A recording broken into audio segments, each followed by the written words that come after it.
So welcome to another episode of Let's Chat With. Joining me is Katrina Crutch, also known as Magical Katrina. How are you today? I'm good. How are you, David? I'm doing great. So let's get down to the beginning. How did you get started in magic?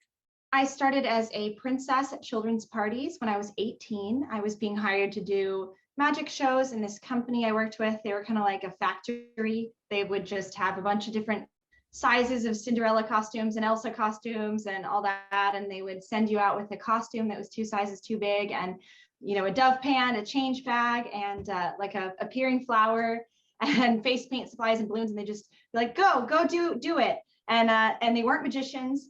They didn't like teach me really how to perform magic in an entertaining way, or like about children's psychology, or about phases, or any like philosophy or theory of magic. They just kind of were like, look, a dove pan has 2 metal parts. There you go. There's the secret. Go. And so it was basically sink or swim, because I don't know, David, if have you ever done children's parties?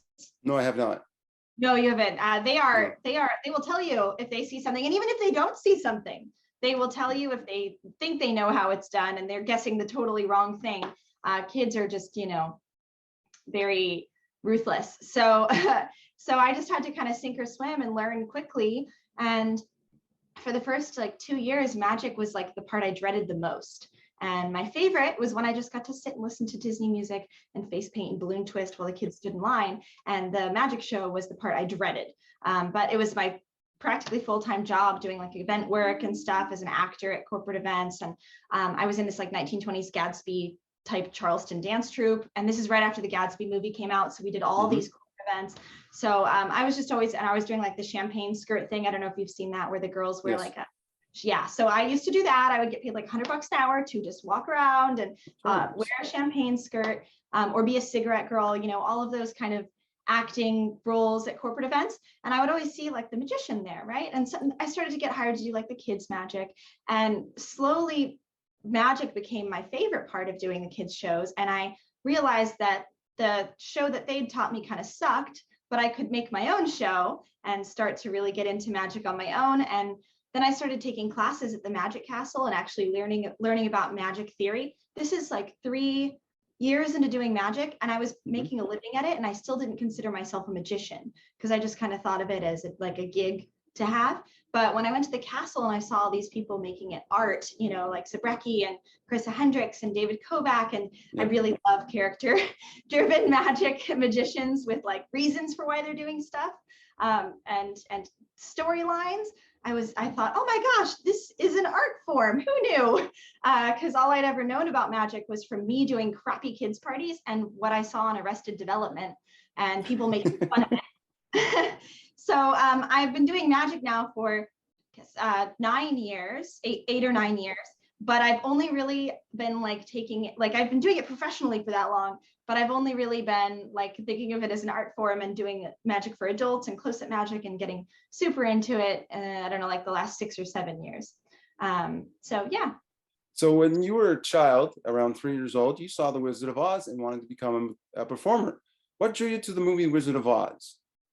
Well, my mom just raised me on Turner Classic Movies. So actually, fun fact, it's not The Wizard of Oz. I just say that because nobody knows the actual movie that it was. Nobody has ever heard of the movie Meet Me in St. Louis, which also stars... Yes, I have. Oh, okay, great. So it was actually Meet Me in St. Louis, and it was actually the trolley song from Meet Me in St. Louis I was obsessed with when I was a little girl. But I say Wizard of Oz because most people, unless they are vintage musical aficionados, don't know what Meet Me in St. Louis is. You went to clown college. Does it have a name? Yes, the Clown Conservatory at the San Francisco Circus Center. Why clown college? So I was, as I said, when I was younger, I was doing the acting thing, right? And I was doing a lot of community theater. I was the lead in this comedy called Godzilla, and there was this girl in it, and she was so funny. It was a comedy, but it was a really dark comedy. And there's one scene where her children get like murdered by Godzilla, and she's crying about it, and everyone just always laughed, and she had no lines. She had like one line, and she would just make everyone laugh just by her tone of voice and her energy and her faces. And I thought, oh my gosh, that's a magic power. I want to learn how to just make people laugh with not saying something, but like the way that I say something in my body and my physical like gestures. And like, I just saw her doing that. And I thought, oh my God, how does she do that? That's amazing. So I said, how are you so funny one day backstage? And she said, oh, I went to clown school. And I said, what? I didn't know that existed and was a thing. Like, I can go to clown school as an adult, like, please sign me up. And so I signed up and I went to clown school. And that's actually where I met this guy. And he said, oh yeah, I'm a Spider-Man at children's parties. I make $40 an hour being a Spider-Man at children's parties. And I thought, whoa, not only do I like get to go to clown school as an adult, I also could get paid money to be Spider-Man with no college training. Heck yeah, like when you're working at GameStop, which is where I worked, GameStop in Burgerville, and a comic book store, $40 an hour to act sounds freaking awesome. So that's how I got started doing the princess parties, and I auditioned and I was like, yeah, I'm gonna be a Spider-Man. And they were like, no, you're a woman, you have to be princesses. Sexism. But now I guess if I were to go back to that, there is like Supergirl and there's Wonder Woman. And now that the superhero movies are starting to incorporate women, there's more superhero options. But when I did this, 8 years ago, I basically was just constantly Elsa. All the time I was Elsa. So yeah. You could also be SpiderGwen, Gwen Stacy, who also becomes a Spider-Man as well. Yeah, but so it goes by the most popularly requested characters. So I was just constantly Elsa. Like, I wasn't even Snow White, and Snow White has movies made about her. So it just would probably be nowadays, I'm guessing, Wonder Woman and Captain Marvel, if I was doing just superheroes. But. Kayla Dressler, Carissa Hendricks, Miranda Allen, and yourself have something in common. All of you have been on Penn and Teller's Fool Us. What was it like having Penn Jillette right there beside you, picking your future boyfriends? Well, there was a girl in there too. I'm a very modern California woman. It was fun. I love doing that trick. When I do it with kids, I have them help me pick out a pet, which I think is kind of the same thing. And so yeah, that was really cool. I originally wrote the script for Allison to be the one picking out the pets, and they decided to change it to Penn, which I think is good. He was good at playing, but I'm obsessed with the TV show Buffy the Vampire Slayer, so I really just wanted to be as close to Allison for as long as possible. When I was on Fool Us, I just wanted her to be a part of it. But they ended up going with Penn instead. And he's great. So it was good. Have you dated magicians before? So many. I'm currently dating one, Diamond Jim Tyler. Oh, cool. Being on a serious note, Penn has called you a pro. He's also said that he would go into a showbiz battle with you by his side any day. What does that a compliment mean like that for you? I mean, Teller is probably one of the greatest mind that's alive in magic today. So I was really, I don't know what the word is, honored that he would say that. He did a podcast where he talked about me being brave and volunteering at a Genie Magic convention for a magic trick when nobody else would do it. In a room of like 500 men, I'm the only one who was like, screw it, I'll do it. And so he said I was really brave, and I got up there and I didn't really know what they were going to ask of me. And I kind of wanted to get off the stage because it was something that was kind of intimate. They wanted me to pee in a cup. And this is a month after I got back from Burning Man. So like, I'm used to weird stuff. Like, if I had been at Burning Man and not Richard Kaufman's Genie Magic Convention, everyone would have been freaking high-fiving me after I got off stage. In fact, Carissa Hendricks, after I got off stage, she texted me and she was like, "You are a god. Come backstage and hang out with us." And so I came backstage and I got to meet Penn and Teller, or not Teller because he wasn't there, Penn and Piff, and hang out. And it was really fun. But it was a little bit shocking to people at the convention, right? I'm sure Richard Kaufman will likely never, ever have me there, like to work there or anything. He was not happy about it. I don't think he knew that they were going to do something so scandalous for their comedy hour show or whatever. But I'm a hippie. I was like, whatever. I got on stage and I was like, what? You want me to do what?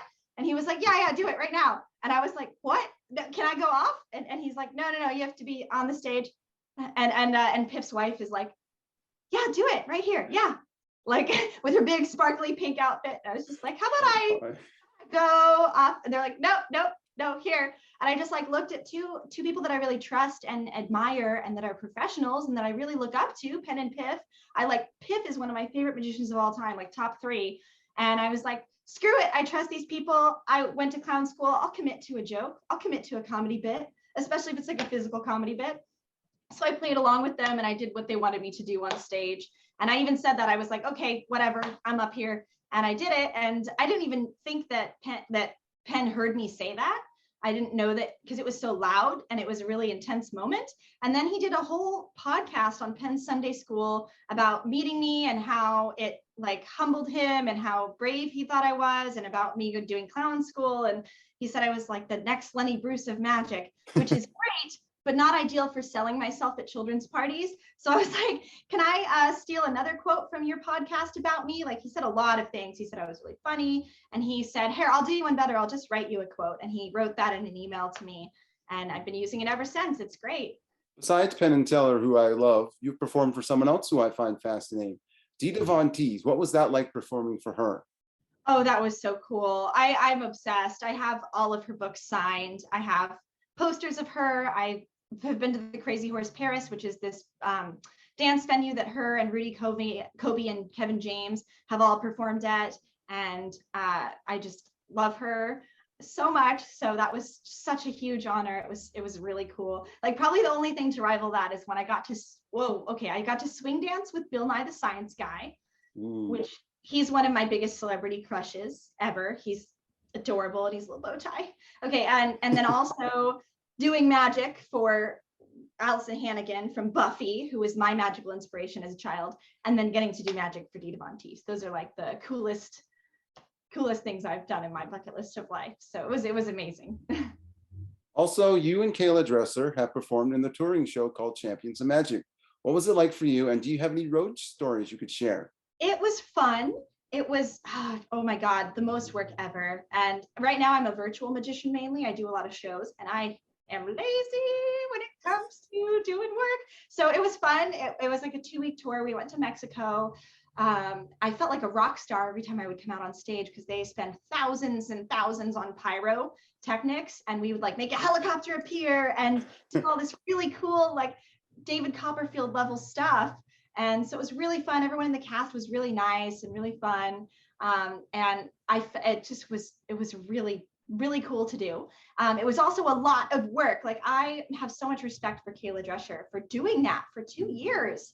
I was like, oh my God. And like, you know, the pay is nice, but you're working 14, 15 hours a day. You're there at the theater nonstop. It was like, I'm so used to just doing a private party, or just, you know, you show up, you do the hour and you can go. And so I loved it, but I don't know if I could do that kind of tour life, because it was intense. It was a lot was asked of you. Everyone was really nice though. I've never met such a professional, positive crew. And there was constantly like hot mess things happening. Like, I remember one time, so we were planning on making the helicopter appear just for a live like video recording of the show, but not for the actual live show. They didn't have a way to make that happen. I think they were gonna cut it or something. And they didn't have a way for it to appear. And then the producer, like an hour before the show was supposed to start, was like, oh yeah, you're making the helicopter appear in the live show, right? Huh. And they were like, no, we're not. And they said, well, we really want that. And that's what we thought you were gonna do. And so we had to all kind of band together, the tech and the lighting and the director and the producers, and try to figure out a way to make a helicopter appear last minute. And everyone just like buckled down, and none of us took our lunch, you know, and we just kind of did it and made it happen. And they came up with a convincing method to make a helicopter appear in a live show. But just stuff like that was happening all the time, you know, with a live show that's that massive. Curveballs are just constantly being thrown at you. And yeah, it was really, really cool to see everyone working together and being so positive. And everyone was really supportive too. Like, I was the only one joining the cast in the middle of like a run. Everyone already knew what was happening. Everyone had the songs in the intermission memorized. So they knew how much more time there was to get ready. Like, all these little things that you learn after doing a show for 3 or 4 years. I had none of that. So I was constantly asking one of the cast members, his name's Alex the Mind Reader, and he lives in England. He was basically helping me and telling me what to do the entire time. And it was not his job, but you know, it's such a crazy run that I'm just so lucky that my dressing room is next to him. So shout out to Alex the Mind Reader, because he got me through that run when I had no idea what was going on, because nobody told me. He would help me and kind of get me on track, or be like, hey, come over here to this black art, you know. So he was great. And everyone was really, really nice. It's a lot. I was really impressed by the scale and the chaos and how they all worked together and made a show happen. And I'm a little more chill. I like virtual, like this is my virtual show. My kitchen is 5 steps away. I can just drink coffee and watch TV and then start my show from my house. And it's a lot more chill. So I am happy that I'm here this holiday season doing virtual events and not on tour. But I know Holly England is doing it now, and she has tons of experience doing tours. I've hung out with her a few times, and she's done Illusionist and so many different tours, and is a really, really good magician. She finaled in an online magic contest recently. You should totally interview her. She's awesome. And she is so much more cut out for the tour life than me. So speaking of going from a large scale to small scale, you were recently on one of my favorite YouTube channels, Scam Nation, hosted by Brian Brushwood. What was that like for you to be on that show with a fellow magician? Oh, sorry.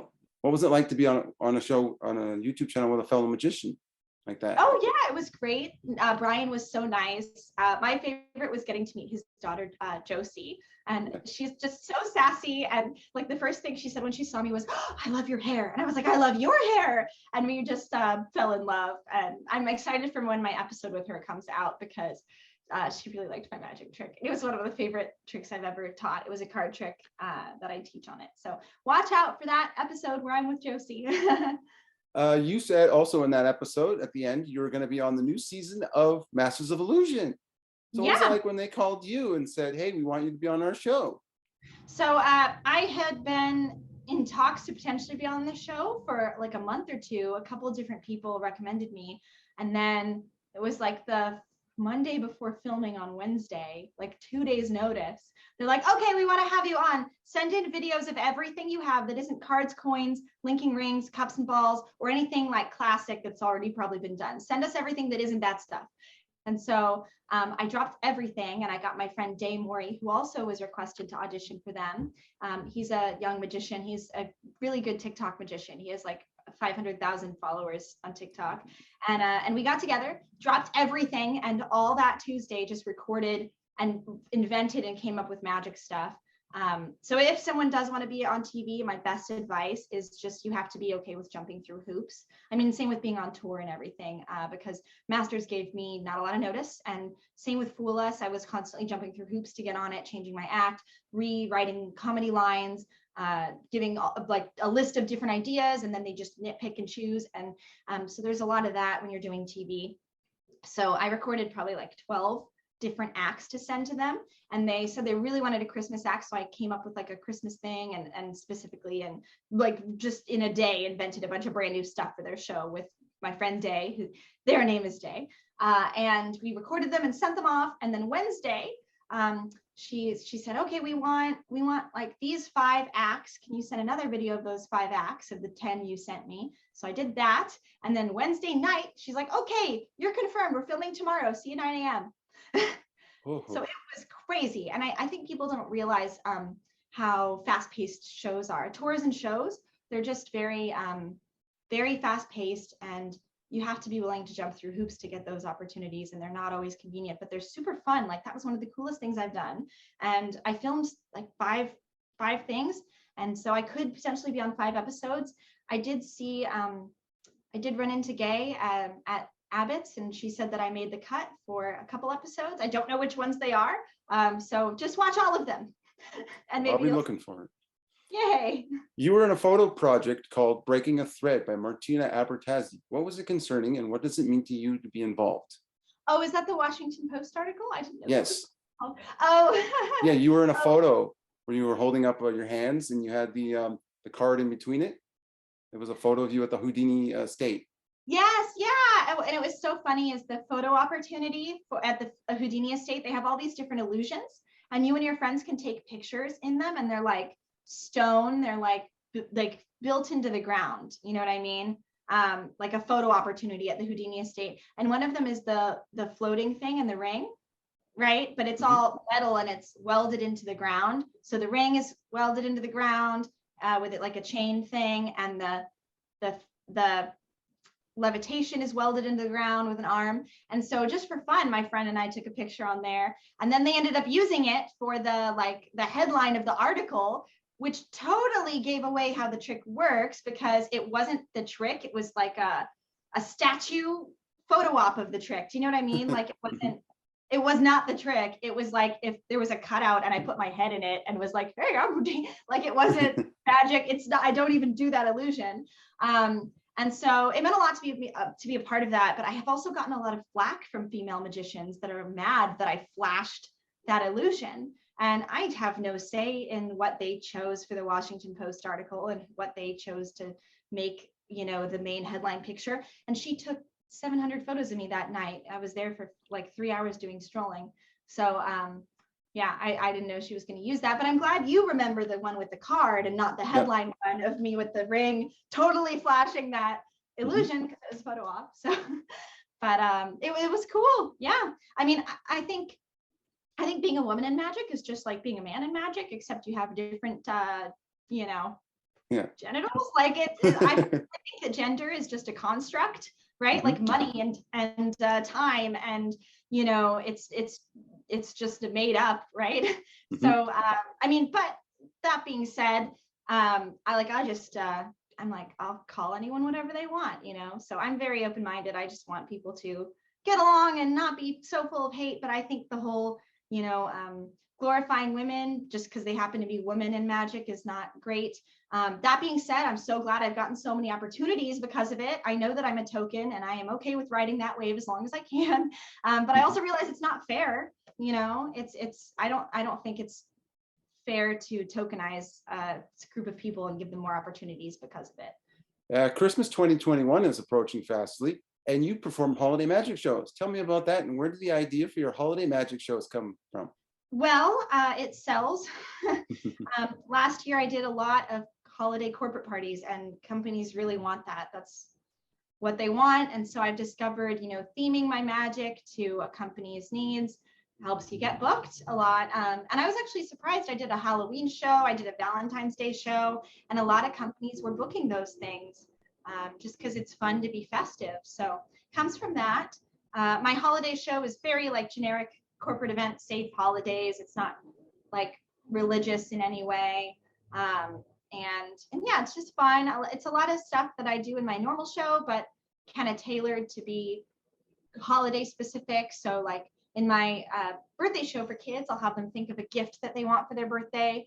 In the Christmas show, I have someone think of a Christmas gift, and I do the same trick. So it's really just about like changing the script and tailoring the stories. And I do change some of the props and remake props to be more festive or different colors. But yeah, it's really fun. And actually, one of my things I'm really excited about is I have these mailed magic kits I'm sending out to people. And I've discovered you can make a lot more with add-ons by selling products in your show. And so that's been really beneficial. And it's fun also to mail stuff to people for a virtual show, because then they have magic they can do in their hands. And people like that tactile, you know, aspect. And then also companies have like extra money. So they're like, yeah, why not? Let's have those. And it's easy to sell them. The holidays are about giving. You volunteer with the foundation Magicians Without Borders on a service trip to Africa. Who are the Magicians Without Borders, and why did you get involved? So the Magicians Without Borders is a nonprofit, and they go to different countries. I wouldn't say third world countries, but compared to America, I guess like developing and third world countries where there's not as many resources available to kids. They teach them magic, and there's different chapters all over the world. Like there's one in India and Brazil and Mexico and South Africa. And in South Africa, we did a lot of shows for like AIDS homes and homeless shelters and orphanages and hospitals, and just places where people had food and water and, you know, clothing and bedding and normal stuff, but they just weren't, like, those kids weren't getting attention, you know, and they weren't getting to have, you know, entertainment or anything fun. We would see these like cribs that had 3-year-olds in them that were stuck in cribs all day because they didn't have enough people to supervise them to play outside, and they'd get to play outside like 1 hour a day. So those kind of things, it was really like sad to see, because 3-year-olds shouldn't be in cribs, but they didn't have like another way to keep them safe. So we went to a lot of places like that. And then we also took some at-risk children. And I mean, I didn't take them, but they volunteered to be in the program and learn magic. And we taught them magic, and we did a performance with them and earned a bunch of money, like, I don't know, $500 or something more, at this place called the College of Magic in South Africa, which is kind of like the Magic Castle or Magic Circle, but it's in Africa. And so we did a show there and earned a bunch of money towards Magicians Without Borders for the kids to buy supplies in that chapter. And it was really cool seeing them all, like, with the big jar of money and all doing a big group hug and like putting their hands in and like, yeah, because that's all goes to them. 100% of that goes to them. And none of us got paid. It was all volunteering, and we all paid our way to go out and do it. But yeah, it was really, really, really rewarding. And it was cool too, to just go to Africa. Like, it was amazing. I've never been there. It was beautiful. It was such a beautiful place. And I made so many friends. And I hope to do the service trips with them every year now, because to me, that felt like recharging my batteries as a magician, and kind of remembering why I do it, because I do so much commercial corporate stuff. Like, you asked me, like, why do you do your holiday show? And instead of saying something heartwarming about the holidays, I'm like, because it pays. Like, so, I mean, at the end of the day, it's a business for me, but then going out to the Africa and just putting joy and wonder into these kids' lives and seeing how magic can affect people and change their perspective on the world, and just getting to give back in that way really, really made magical to me. And I'm so happy I did it. So, and I highly recommend everyone should do it, because it's amazing. I heard about it from Jen Kramer, because she volunteers with them, and I think she serves on the board with Magicians Without Borders, and she's a big advocate for them and is always talking about them during her show in Vegas, and interviews and helping out and organizing stuff. So yeah, everyone should do it. I thought it was so rewarding. And finally, where can people find you online? Facebook, Twitter, Instagram, TikTok, website? So find me all over the internet. My social media is at Magical Katrina. Sometimes it ends with a Magical Katrina official or something else, but I have a lot of followers. So if you just type in at Magical Katrina, I will come up right away. And I also have a Patreon where you can subscribe. I have multiple magic lectures on there. I also give a discount for my Penguin lecture. If you subscribe even to the $5 tier, you can get the lecture for $5 off what it is on Penguin. Yeah, go do that. I also have 3 different lectures on there that aren't that lecture on virtual magic. And I have a bunch of other stuff. It's not just magic. I also do pinup modeling and burlesque and comedy, and I write sketch comedy and scripts. I also have a weekly podcast, kind of like this, where I talk about things. People can ask me questions. So it's a lot of stuff on the Patreon. And you can go check that out. It's patreon.com/Magical Katrina. I also have a website that's Magical Katrina. Basically, just Google Magical Katrina. And that's how you can find me. And also check me out on the new season of Masters of Illusion and Scam School, and in the Linking Ring, where I have a monthly reoccurring article on virtual magic. Well, Katrina, thank you for being on this episode of Let's Chat With. Thank you for having me.